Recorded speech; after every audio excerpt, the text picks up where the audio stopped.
Hi there, I'm your English coach, Christina, and welcome to Speak English with Christina, where you'll learn American culture and business know-how to become confident in English. Conditionals in English can be more complex than you think. There's the zero conditional, first, second, third conditional, mixed conditionals. And if you know these, you are a superstar in English. See what I did there? That's the zero conditional. It's the easiest one, and it's the focus of our episode today. So, what exactly is the zero conditional? How does it work? And how can you use it? Well, let's go.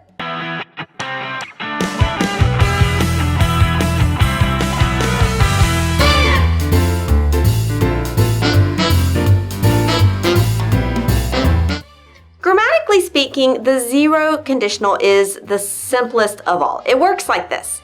If plus a sentence with the verb in the present tense, then a verb in the present. For instance, if you add 2 plus 2, then you get 4. And you can even take out the then. If you add 2 plus 2, you get 4. But you can see that in both parts of the sentence, we have the present tense. If you add present tense, you get present tense, 4. Here are some more examples, and notice that the present tense is in both parts of each example. For example, if the tea is too hot, it burns your mouth. If I go in the sun for too long, I get a sunburn, and that's true. If I don't exercise for a few days, I get grumpy. Yeah, and that's true as well. See how easy that is? It's all in the present tense.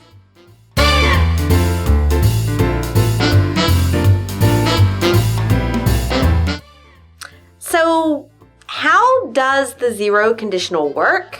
Well, this English structure is used for logical consequences. It's a conditional structure that you can use when the consequence is always connected to the cause. There's no maybe, no hope, no fear. It's just a fact, basically. The zero conditional deals with generalities and definitions. If an animal has 2 legs and no feathers, then it's a human, according to Plato.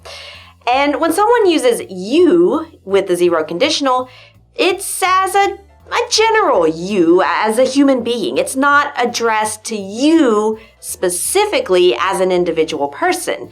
And if that's confusing for you, then you can replace it with somebody in your head. Let me show you. If you speak another language, you can talk to more people.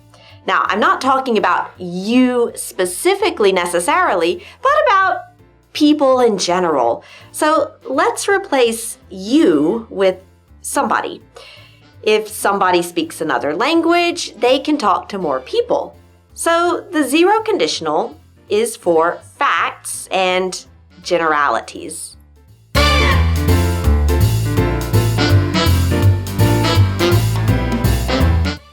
So, how can you use the zero conditional? Like in what situations is it common to use this structure? In everyday life, you can use the zero conditional to give details, truths, and definitions. Like if a bird quacks like a duck and swims like a duck, it is a duck. If a star gets old and bright enough, it becomes a supernova. That's for you science geeks out there.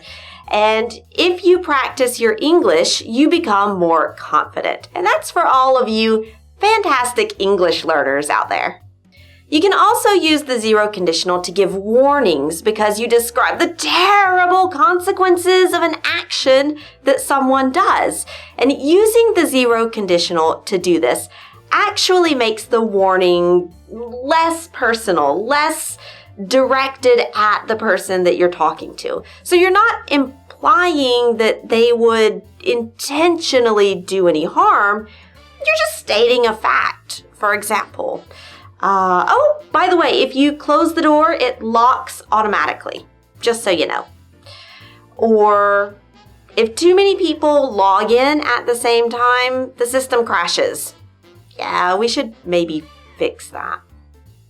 Colloquially, you can also use the zero conditional with opinions or your own decisions, but careful because the zero conditional can make them sound much more abrupt and definitive. And perhaps this is the effect that you want. I mean, it all depends on the situation, your relation to the person, and how you want to position yourself when you're speaking to them. You know, if you want to sound firm and direct, the zero conditional helps you to do this. For example, maybe a terrible boss would say, well, yeah, you know my rules. If you're not on call 24/7, you get fired. And then an angry employee might respond, well, if you don't respect my personal time, I quit. And now you're done with the zero conditional. So here's your recap. For the tenses and the structure, it's if plus present tense, then plus present tense. And you can use then or you can drop it. It makes no difference. And we use the zero conditional for generalities, definitions, and logical consequences that always happen. And you can also use it for impersonal warnings in your everyday life.